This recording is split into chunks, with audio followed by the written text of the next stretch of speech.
Queridos irmãos, estamos aqui mais uma vez para o nosso encontro e convido-os a elevar os pensamentos a Deus, nosso Pai, a Jesus, nosso Mestre, agradecendo pela oportunidade de estarmos aqui juntos, reunidos, para aprendermos um pouquinho mais sobre os ensinamentos de Jesus, sobre as leis divinas.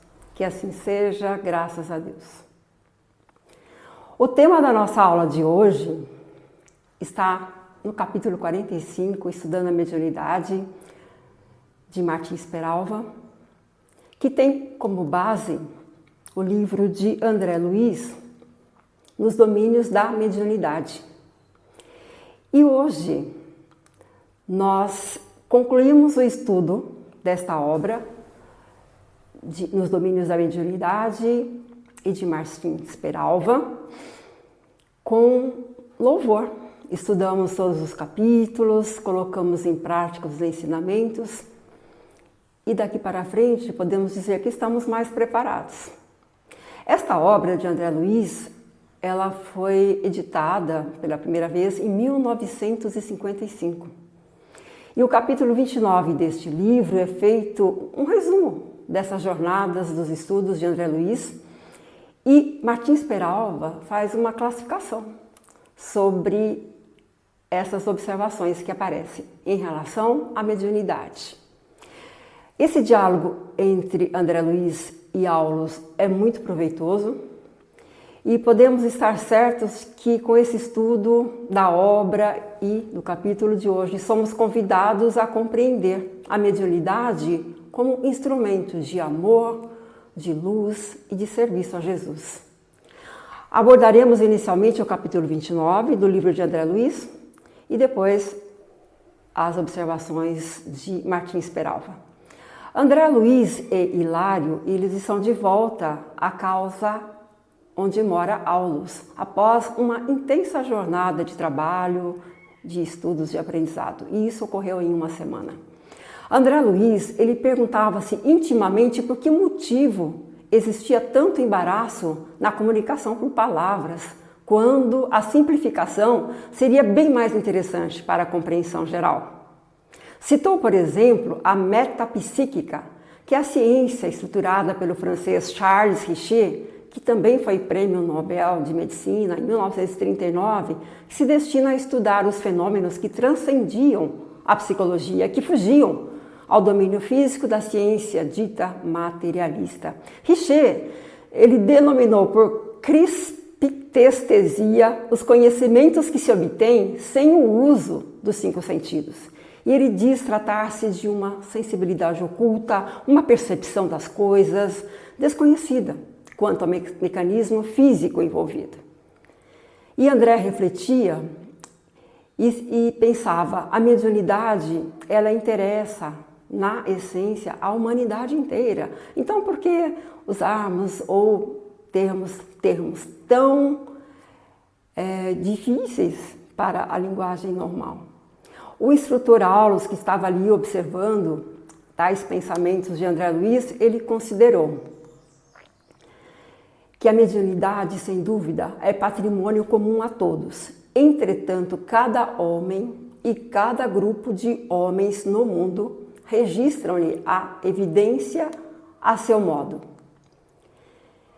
De nossa parte, coloca Aulus, é possível abordá-la com a simplicidade evangélica, baseadas nos ensinamentos claros do Mestre, que esteve em contato incessante com as potências invisíveis ao homem vulgar, curando obsidiados, levantando enfermos, conversando com os grandes instrutores materializados no Tabor, ouvindo os mensageiros celestiais em Getsemane e voltando ele próprio a comunicar-se com os discípulos depois da morte na cruz.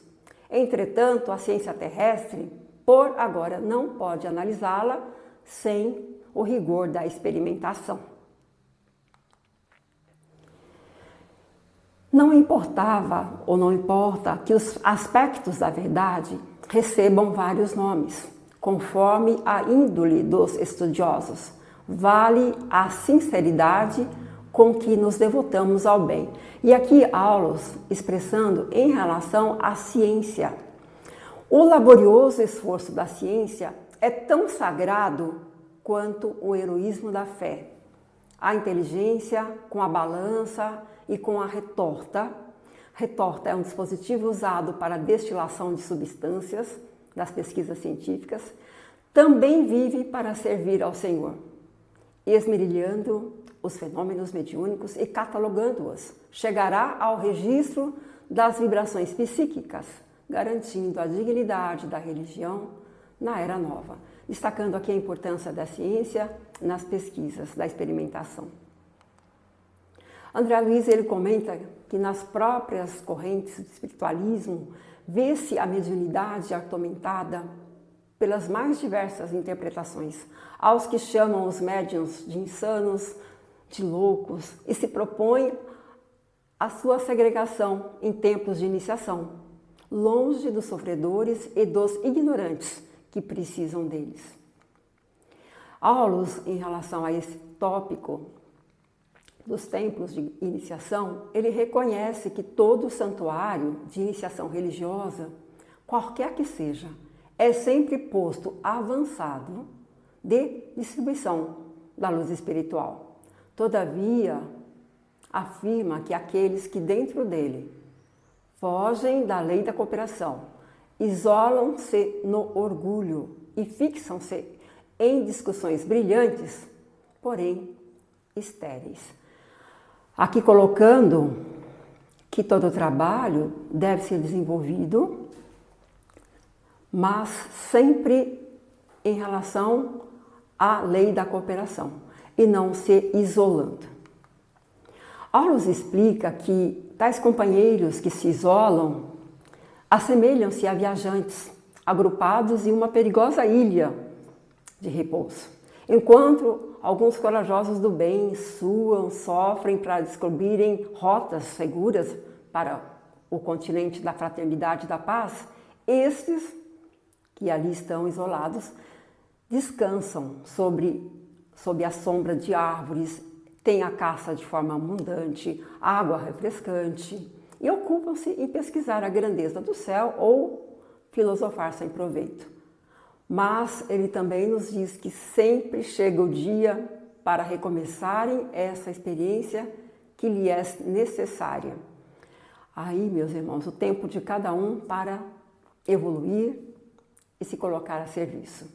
André Luiz ele aproveitou o ensejo e propôs a Aulos diversas questões relacionadas com a prática da mediunidade na Terra. Vejamos essas colocações de André Luiz.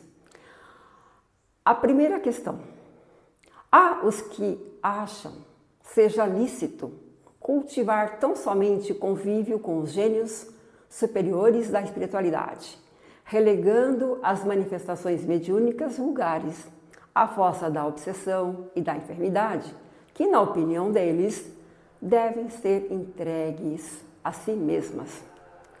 E Aulos coloca: isso é comodismo sob o rótulo de cultura. Os gênios realmente superiores da espiritualidade jamais abandonam os sofredores e os pequeninos. A maneira do sol que clareia o palácio e a furna, aqui coloquei entre parênteses gruta, uma caverna, uma morada mais simples, o sol ele vai clarear com o mesmo e silencioso devotamento, auxiliando a todos, em nome da providência. Não importa onde se está, se no palácio ou na moradia simples. André Luiz propõe uma outra questão para que Aulos comente. Existem companheiros que não suportam qualquer manifestação primitivista no terreno mediúnico. Se o médium não lhes responde à exigência, revelando-se em acanhado círculo de compreensão ou competência, afastam-se dele, agastadiços, categorizando por fraude ou mistificação valiosas expressões da fenomenologia. O instrutor sorriu e diz: Serão esses, provavelmente, os campeões do menor esforço. Ignoram que o sábio não dispensou a alfabetização no começo da existência.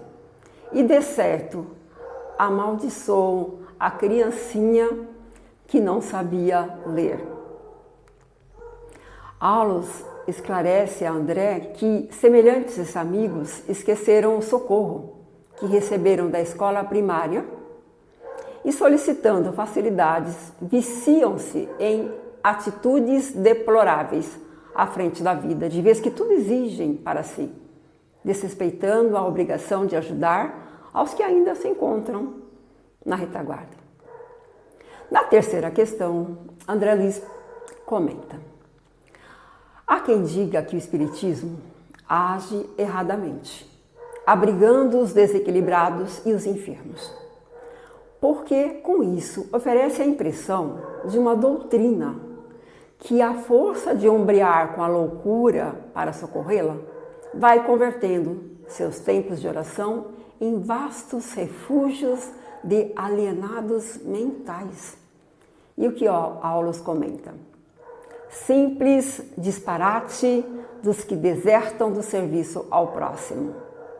O Espiritismo não pode responsabilizar-se pelos desequilíbrios que lhe pedem amparo, tanto quanto não podemos imputar ao médico a autoria dos males que lhe requisitam a intervenção.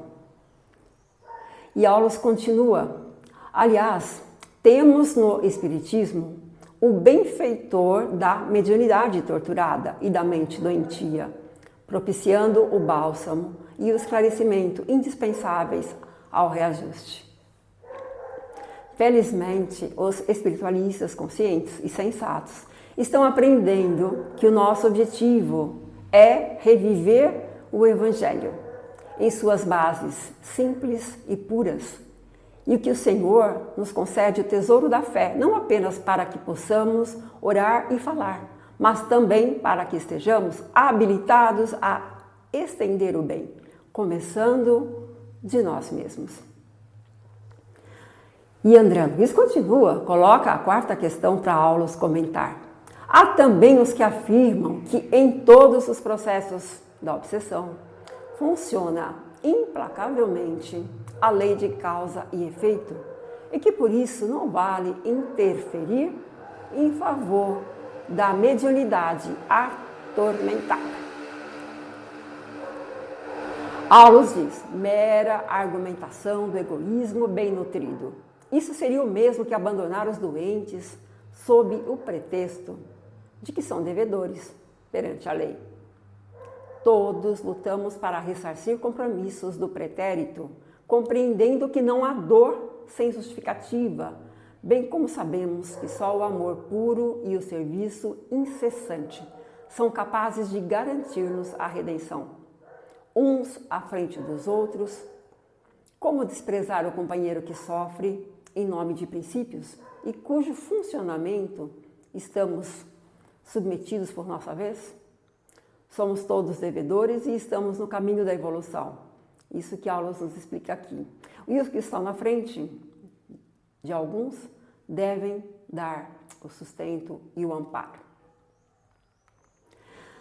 André Luiz propõe a quinta questão. Há os que entendem não devamos atender a qualquer problema de mediunidade complexa, porque cada criatura, segundo eles, deve procurar a verdade por si, admitindo, além disso, que as religiões não passam de muletas e que a ninguém assiste a faculdade de socorrer-se de instrutores em assuntos da própria orientação. E o que diz Aulos a respeito disso?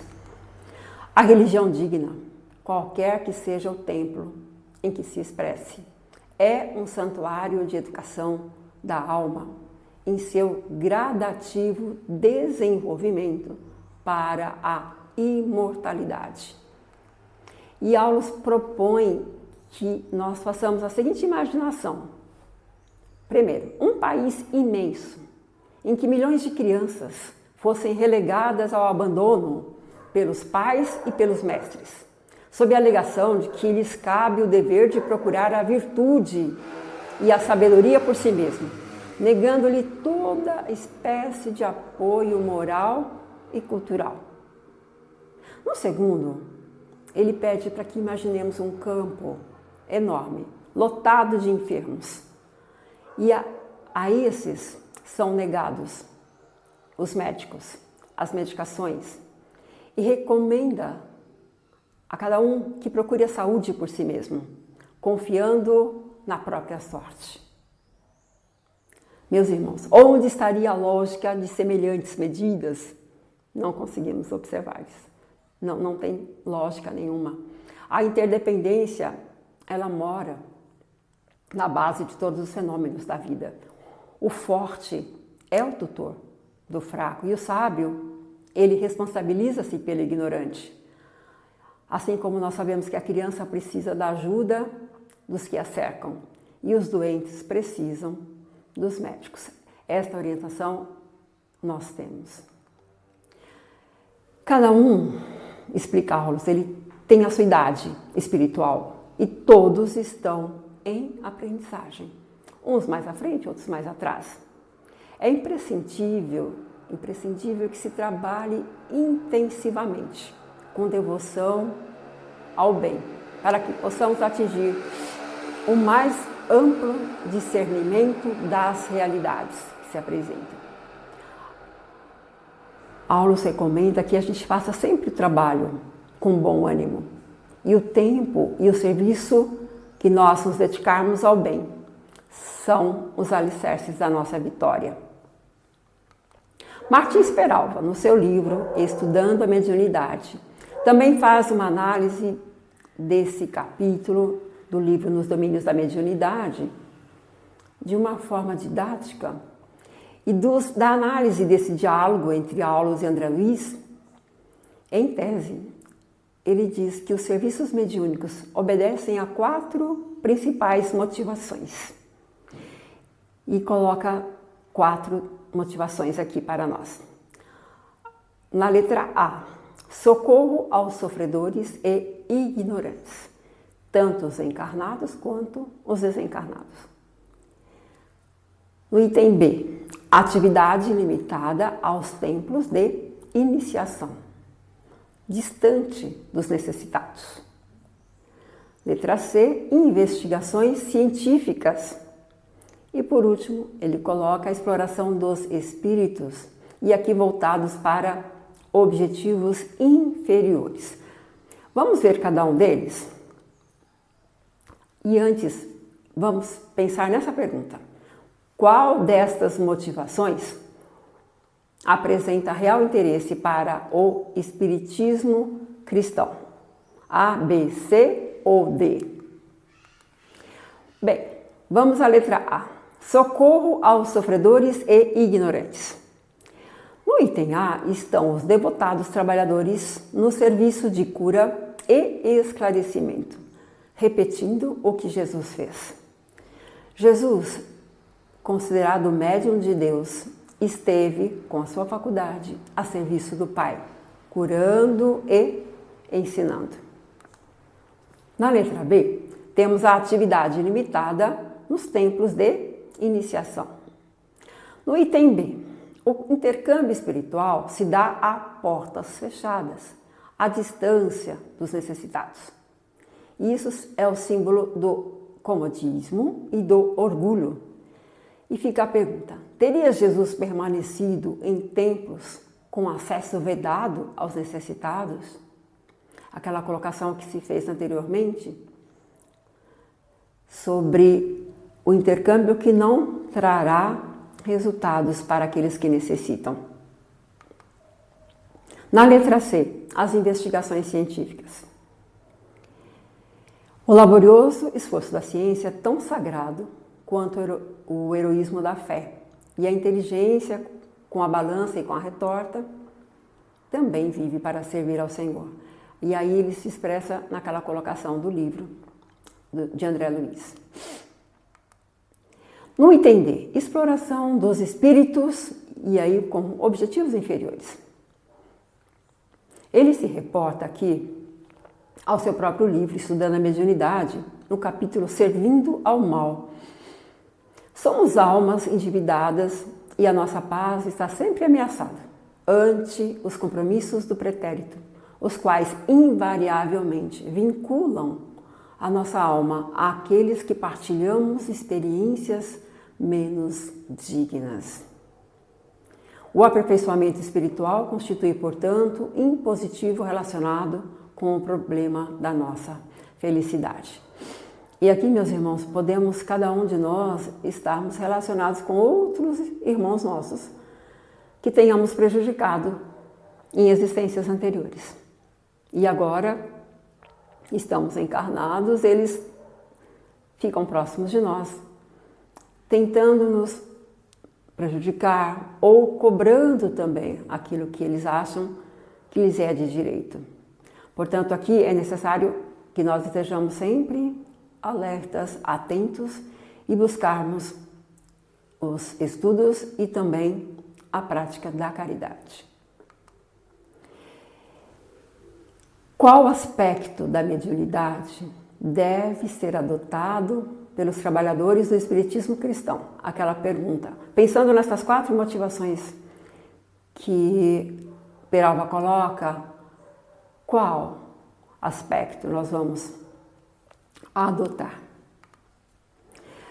Pensamos sempre na mediunidade com Jesus, conforme nos ensinam os nossos irmãos elevados. No item A, que Peralva explica, nós encontramos os devotados ceareiros que são consagrados ao serviço de Jesus, de cura, de esclarecimento, e tanto a encarnados quanto aos desencarnados. Repetindo o que o Mestre fez durante o seu divino ministério aqui conosco. Jesus, ele viveu entre os enfermos e os ignorantes. Os seus companheiros foram, em sua grande maioria, homens rústicos, humildes, simples. A maioria era constituída de pescadores. A sua obra de redenção efetivou-se justamente no meio de cegos, paralíticos, leprosos, estropiados, prostitutas, publicanos. Foi esse o seu mundo.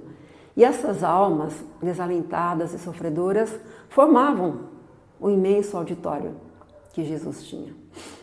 Aflitos, sobrecarregados. E o cenário era variado onde ele pregava os seus ensinamentos. Às margens do rio, nos montes, nos vales, nas pequenas aldeias, onde ele se encontrava. Como médium de Deus, a sua faculdade ela estava, esteve e está a serviço do Pai, curando e ensinando. E o seu trabalho, ele realizou-se com todas as características que foram observadas por Peralva no item A. Todos nós que possuímos a mediunidade ostensiva devemos buscar o conhecimento, a transformação moral e praticarmos a caridade, usando essa ferramenta que de graça recebemos, para também de graça auxiliarmos. Emmanuel, no seu livro O Consolador, tem alguns esclarecimentos para nós. Na questão 382, qual a verdadeira definição da mediunidade? E nós encontramos que a mediunidade é aquela luz que seria derramada sobre toda carne, prometida pelo Divino Mestre aos tempos do Consolador, atualmente em curso na Terra. O Consolador prometido por Jesus, o Espiritismo. A missão mediúnica, se tem os seus percalços e as suas lutas dolorosas, é uma das mais belas oportunidades de progresso e de redenção, concedidas por Deus aos seus filhos misérrimos. Sendo luz que brilha na carne, a mediunidade é um atributo do espírito, patrimônio da alma imortal, elemento renovador da posição moral da criatura terrena, enriquecendo todos os seus valores no capítulo da virtude e da inteligência, sempre que se encontre ligada aos princípios evangélicos na sua trajetória pela face do mundo. a base aqui com Jesus.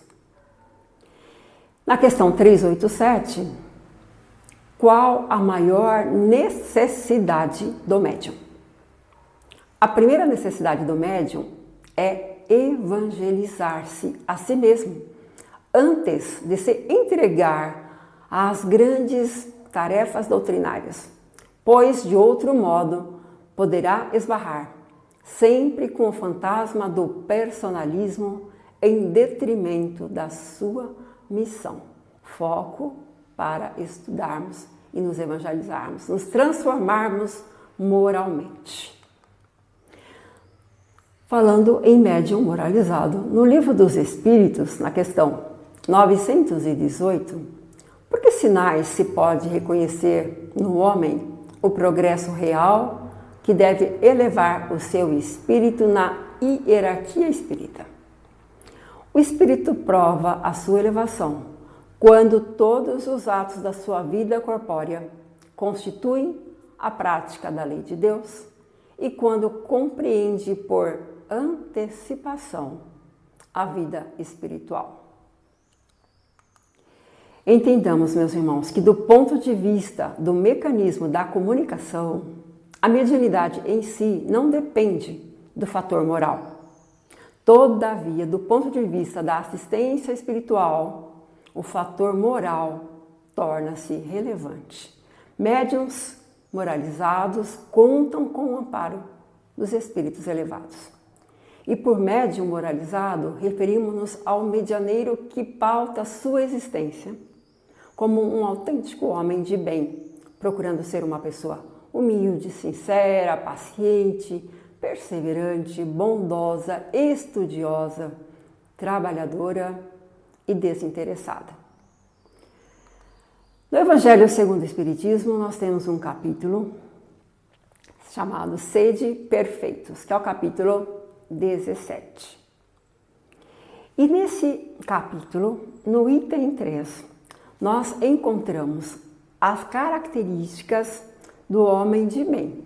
Vou citar resumidamente algumas dessas características para que possamos depois buscarmos toda essa leitura para nos engrandecermos. O verdadeiro homem de bem é aquele que pratica a lei da justiça, amor e caridade na sua completa pureza. Essa é a lei maior.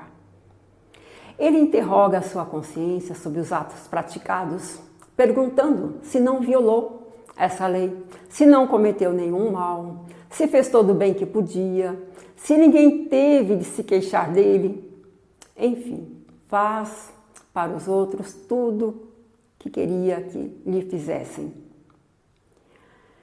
E o homem, possuído pelo sentimento de caridade, de amor ao próximo, ele faz o bem pelo bem, sem esperança de recompensa, e sacrifica o seu interesse pela justiça, por auxiliar o outro. Ele é bom, humano, benevolente para com todos, porque vê nos homens irmãos, sem exceção de raças ou de crenças. É indulgente para com as fraquezas dos outros, porque sabe que ele mesmo tem necessidade de indulgência e se recorda das palavras de Cristo, que aquele que estiver sem pecado, que atire a primeira pedra. O homem de bem não é vingativo. A exemplo de Jesus, ele perdoa as ofensas, para não se lembrar senão dos benefícios, porque sabe que será perdoado assim como tiver perdoado também. Respeita, enfim, os seus semelhantes e todos os direitos decorrentes da lei natural, como desejaria que respeitassem os seus. Portanto, meus irmãos, somos todos chamados a sermos homens de bem, para que possamos exercer essa ferramenta da mediunidade de uma forma ampla e que busca o auxílio a todos aqueles que estão próximos de nós e aqueles que nos dão a oportunidade de os auxiliarmos, de estarmos presentes em alguma ação relacionada ao bem. No Livro dos Médiuns, no capítulo 20, nós encontramos o título Influência Moral do Médium. E ali são abordadas as várias questões. Selecionamos aqui o item 227, que fala das qualidades. Exatamente como encontramos lá no Evangelho, segundo o Espiritismo, aqui temos também no Livro dos Médiuns: bondade, benevolência, simplicidade do coração, amor ao próximo, desprendimento das coisas materiais. Essas são as qualidades que precisamos buscar de uma forma resumida aqui. E quais são os defeitos? Vamos pensar um pouquinho neles, porque muitos deles carregamos conosco. Orgulho é o pior deles. Egoísmo, inveja, ciúme, ódio, cupidez, enfim, todas as paixões pelas quais o homem se apega à matéria. Nos desvencilharmos desses defeitos e buscarmos as qualidades. Isso sim temos que trabalhar para a nossa transformação moral e também para que possamos praticar a caridade. Aqui uma figurinha ilustrando as duas carinhas, o verde, o bem, e o vermelho, o mal. A alma exerce sobre o espírito comunicante, e aí falando dos nossos irmãos desencarnados, uma espécie de atração ou de repulsão, segundo o grau de semelhança ou dessemelhança entre eles. Ora, os bons têm afinidade com os bons espíritos e os maus com os maus espíritos. De onde se segue que as qualidades morais do médium têm influência capital sobre a natureza dos espíritos que se comunicam por seu intermédio. Se o médium é de baixa moral, os espíritos inferiores se agrupam em torno dele e estão sempre prontos a tomar o lugar dos bons espíritos que ele apela para que se comuniquem. Aí a veracidade das comunicações são questionáveis quando um espírito inferior se diz ser um espírito superior para passar uma mensagem.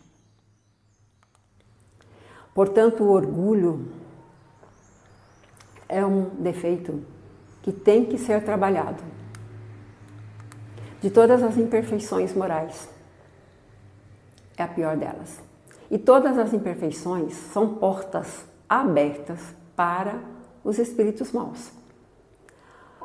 Porque eles exploram com mais habilidade. E o orgulho é o que eles mais utilizam, porque é com essa dificuldade que é menos confessada ao próprio médium. O orgulho ele tem posto a perder numerosos médiuns, dotados das mais belas faculdades. Portanto, tem que se tomar muito cuidado e observar esse defeito moral que atrapalha muito o trabalho do médium. Porque ele se torna presa fácil dos espíritos mentirosos. As faculdades primeiro são pervertidas, depois são aniquiladas, e diversos se viram humilhados pelas mais amargas decepções em relação a isso. O orgulho, ele se manifesta nos médiuns de forma inconfundível. Ele refere-se à atenção que se deve dar à veracidade das comunicações. Começa por uma confiança cega da superioridade de um determinado espírito nas comunicações que recebe. E que, principalmente, o espírito que está se comunicando é infalível. Daí, até se julgam ter o privilégio da verdade, pois, afinal de contas, acham que estão recebendo a comunicação de um espírito superior. O prestígio dos grandes nomes que têm os espíritos superiores, e eles se dizem seus protetores, deixa deslumbrado. É como se o amor próprio sofresse e tivesse que confessar um engano. Jamais confessariam esse engano. Repelem de toda a espécie os conselhos e até mesmo evitam. Afastam-se dos amigos, de quem quer que possa querer abrir os olhos quando percebem essa fraude. E muitas vezes eles concordam em ouvir algumas pessoas, não dão nenhuma importância às suas advertências. Porque duvidar da superioridade de um espírito que os guia seria quase uma profanação. Portanto, aí, meus irmãos, temos muitos médiuns que podem ser enganados nesses processos de utilização da mediunidade. A caridade sempre deve ser o foco do trabalho, utilizando essa ferramenta tão importante. Ninguém poderá tornar-se um bom médium se não conseguir despojar-se dos vícios que degradam a humanidade. Todos esses vícios têm a sua origem no egoísmo. E como a negação do egoísmo é o amor, toda virtude se resume nesta palavra: caridade. Caridade, em primeiro lugar, a nós mesmos, cuidarmos do nosso corpo, cuidarmos do nosso espírito. E estando bem, podemos auxiliar aqueles que estão próximos de nós, através da mediunidade, através do trabalho desinteressado. Enfim, temos enorme chance de utilizarmos sempre as nossas faculdades para auxiliar. E vamos pensar em Jesus, na forma como ele estendeu a caridade a todos os homens.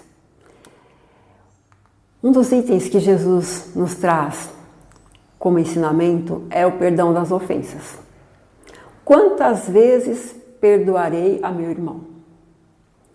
Perdoar-lhes-eis não 7 vezes, mas 70 vezes 7. Indicando aqui que não há uma quantidade de vezes que se deve perdoar aquele que nós julgamos como ofensores, como inimigos, como aqueles que nos prejudicam. Entendemos que todos nós estamos em processo de evolução e que o nosso irmão que nos magoa, que nos ofende, ainda é uma criança espiritual. Portanto, relevar e perdoar. Isso não significa concordar com as coisas erradas, mas não darmos importância. E entendemos essa dificuldade dos nossos irmãos ainda pequenos, em crescimento, em conhecimento. Nós temos um capítulo no Evangelho segundo o Espiritismo que nós somos ensinados sobre amar os inimigos. E amar os inimigos não é lhes guardar ódio, nem rancor, nem desejos de vingança. É perdoar-lhes sem pensamento oculto e sem condições o mal que nos fazem. É não pôr nenhum obstáculo à reconciliação com eles. É desejar-lhes o bem e não o mal.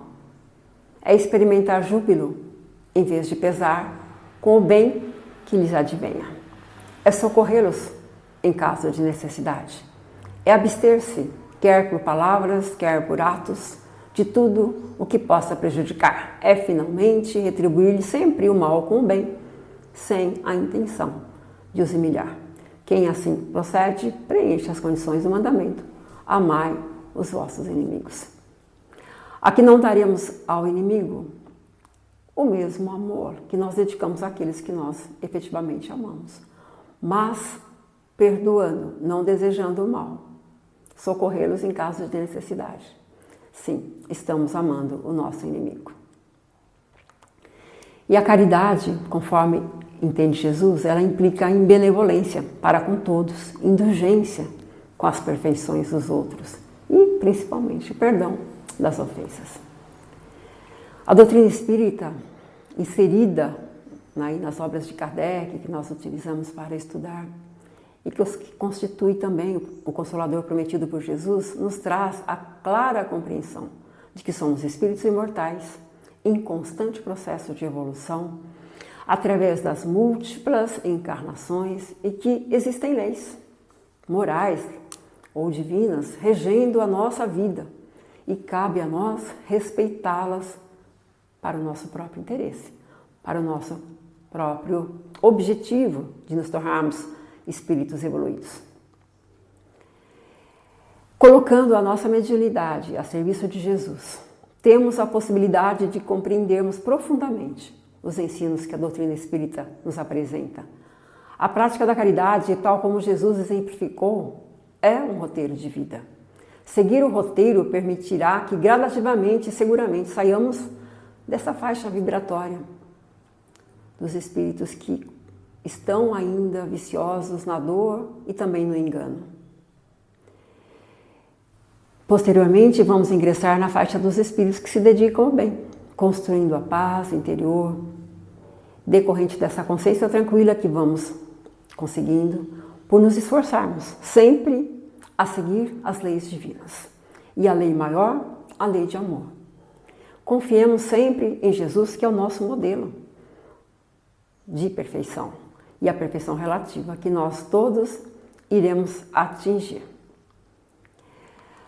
Nós temos no Espiritismo, meus irmãos, todo um cabedal de conhecimentos que nós devemos utilizar para que possamos obter esses ensinos e principalmente para que possamos colocá-los em prática. Temos também obras complementares da codificação espírita por André Luiz, por Emmanuel e tantos outros trabalhadores que se dedicaram a trazer esse conhecimento para nós. Utilizemos sempre em nosso favor, para que possamos ser ferramentas úteis no trabalho junto ao Mestre Jesus. Sabemos que a seara é grande e que os trabalhadores precisam estar prontos. Precisamos buscar esses conhecimentos, treinarmos e colocarmos em prática. Estamos aqui em uma jornada intensa. Contamos com o auxílio também dos nossos irmãos espirituais que conosco estão. Jesus, como governador do nosso planeta, e todos os trabalhadores elevados que estão com Jesus nessa grande missão. E cabe a cada um de nós nos sintonizarmos com essa pleiade de trabalhadores para que tenhamos os nossos resultados individualmente e principalmente nos colocando a serviço. Porque Kardec já nos ensinou que fora da caridade não há salvação. Portanto, vamos trabalhar bastante em prol daqueles que estão próximos de nós. E juntamente com isso, também estaremos sendo beneficiados. A bibliografia da nossa aula de hoje esteve no Livro dos Médiuns, no Evangelho segundo o Espiritismo, no livro de Martins Peralva, Estudando a Mediunidade, e nos Domínios da Mediunidade, de André Luiz e psicografado por Francisco Cândido Xavier. Deixamos aqui uma questão, uma atividade. Comente sobre a prática da mediunidade com Jesus na sua vida.